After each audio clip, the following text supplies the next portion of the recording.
खुलुमबाय लोगोफोर, बड' इनफ' पइन्ट चेनेलाव नोंथांमोनखौ गोजोन फुंबिलिनि बयनिसिमबो गाहाम हामलायथि बावहरग्रोनाय जाबाय।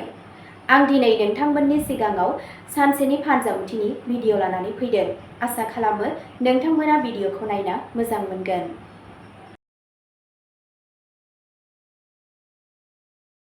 दिनै 18 डिसेम्बर 2025 मायथाइ एबा 2 पुस दान 1432 मायथाइ बृहस्पतिबार। गिबियावनो दङ मेष राशि। दिनै नोंथाङा नोंथांनि खोमसि फोथायनायाव रोखा बांनायखौ नुनो मोनगोन। खामानि थिलियाव गोबाव समनिफ्राय थालांनाय खामानिफोरा आबुं जानायनि इसारा दं। गागि मावख'गिरि एबा रोंगौथि गोनां सुबुंफोरनि सुबुरुनथाया मुलाम्फा गोनां जागोन। रांखान्थियारि हालोदा दिदोम थागोन, नाथाय गोनांथि गैयै खरसानिफ्राय गोजानाव थागोन। नोंथांनि दिनैनि खाफाल गोनां दिगा जादों सोनाब, खाफाल गोनां अनजिमाया जादों 1 आरो खाफाल गोनां गाबा जादों गेरुवा गाब। वृषभ राशि। धैर्य आरो गियानजों लानाय थिरांथाफोरा दिनै मुलाम्फा लाबोगोन। हाखु-दाखु एबा गोसोआरि मावनायफोरा खहा खालामनो हागौ। रांखान्थियारि बिथिङाव सांग्रां जा। न'आव मोनसे गोजोनथाव आबहावा थागोन आरो माबा मोनसे मोजां खौरां मोन्नायनि जाथावना थागोन। नोंथाङा नोंथांनि जिउ लोगोरिनिफ्राय हेफाजाब मोनगोन। गोथाव आरो आरामनि मुवाफोरनि सायाव खरसा जानो हागौ। सावस्रिनि बेलायाव नोंथाङा सिगांनिख्रुइ साबसिन मोनदांगोन। नोंथांनि दिनैनि खाफाल गोनां दिगा जादों सा-सोनाब, खाफाल गोनां अनजिमाया जादों 6 आरो खाफाल गोनां गाबा जादों क्रिम गाब। मिथुन राशि। दिनै नोंथांनि बिबुंथि, मेलेम आरो रायज्लायनाय रोंग'थिफोरा नोंथांखौ खामानिफोरखौ मावफुंनायाव मदद होगोन। नोंथांनि साख्रि एबा फालांगियाव गोदान सोमोन्दो लाखिनाया मुलाम्फा गोनां जागोन। नोंथाङा लोगोफोरनिफ्राय हेफाजाब मोनगोन। मेल-मिथिं, मोगा-मोगि एबा सावरायनाया दिनै जाफुंसारगोन। ससियेल मिडिया एबा लिरनायनि गेजेरजों मुलाम्फाखौ मोननो हायो। नोंथाङा मेलेमारि सांग्रां थागोन, नाथाय गोनांथि गैयै बाथ्रा दान्थेलायनायनिफ्राय गोजानाव था। नोंथांनि दिनैनि खाफाल गोनां दिगा जादों खोला, खाफाल गोनां अनजिमाया जादों 9 आरो खाफाल गोनां गाबा जादों अख्रां गोथां गाब। कर्क राशि। दिनै गावनि गोसोनि मोनदांथिफोरखौ दबथायनो गोनां जागोन। नखरनि बाथ्राफोराव धैर्य आरो बुजिनायजों रायज्लाय। रांखान्थियारि मुलाम्फानि थाखाय फिसा नाथाय दिदोम खाबुफोर दं। नोंथाङा नोंथांनि बिमा एबा सासे बैसो जानाय आइजोनिफ्राय हेफाजाब मोनगोन। धोरोमारि हाबाफोराव गोसो गुदुं जागोन। नखरनि आबहावाया गोजोन थागोन। नोंथांनि दिनैनि खाफाल गोनां दिगा जादों खोला-सानजा, खाफाल गोनां अनजिमाया जादों 2 आरो खाफाल गोनां गाबा जादों गुफुर गाब। सिंह राशि। दिनै दैदेननाय गोहो आरो गावजों गाव फोथायनाया बांगोन। खामानि थिलियाव नोंथांनि हाबाखौ बाख्नायनाय जागोन। रांखान्थियारि बिथिङा गोख्रों थागोन।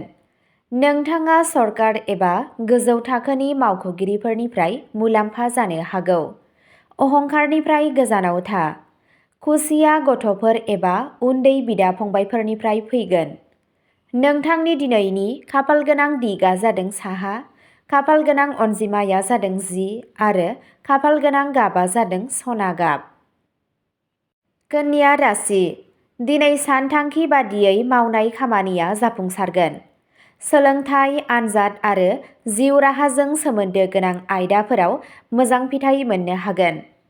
आद्रा थानाय रांखौ मोनफिन्नायनि इसारा दं। खामानि थिलियाव नोंथांनि खस्थ'खौ बाख्नायनाय जागोन। सावस्रिया मोजां जागोन आरो गोसोआरि समानथाय थागोन।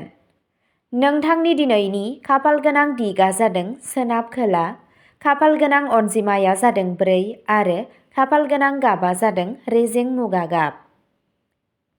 तुला राशि। दिनै बेलेन्स आरो हेफाजाबजों जाफुंसार जागोन। लोगो एबा जुलियारि जिउआ गोरोबलायनाय जागोन। रांखान्थियारि हालोदा दिदोम थागोन। आरिमु, फेशन एबा सोरजिलु खामानिफोराव नांथाबना थानाय सुबुंफोरा मुलाम्फा जागोन। गोजाम फारागथिफोरखौ सुस्रांनो हागौ।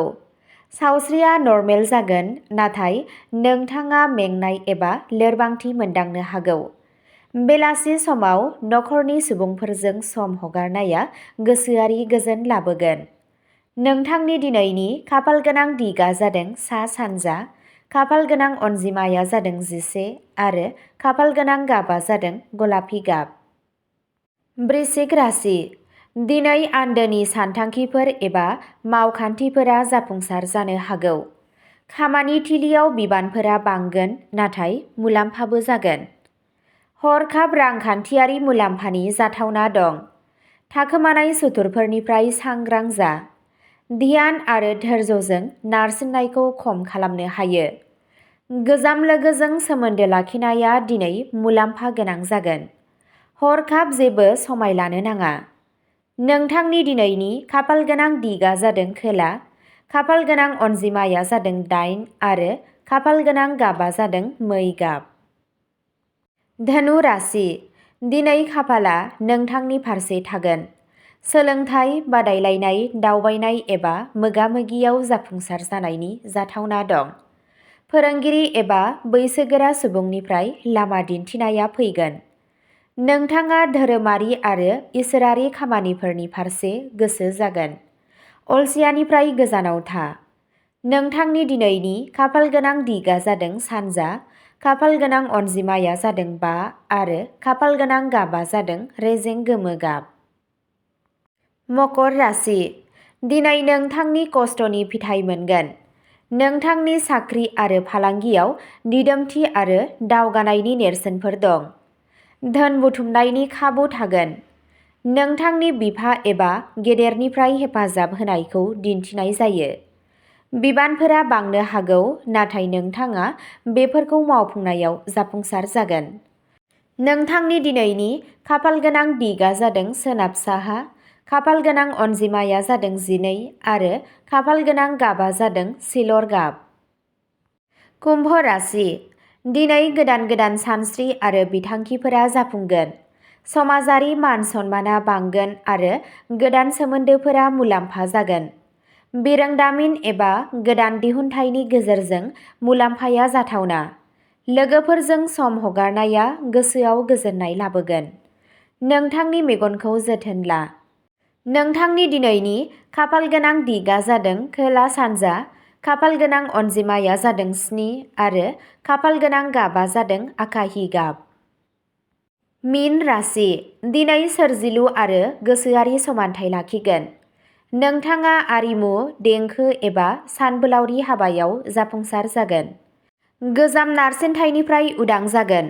रांखान्थियारि थासारिया साबसिन जागोन आरो नोंथांनि गोसोआ सिरि थागोन।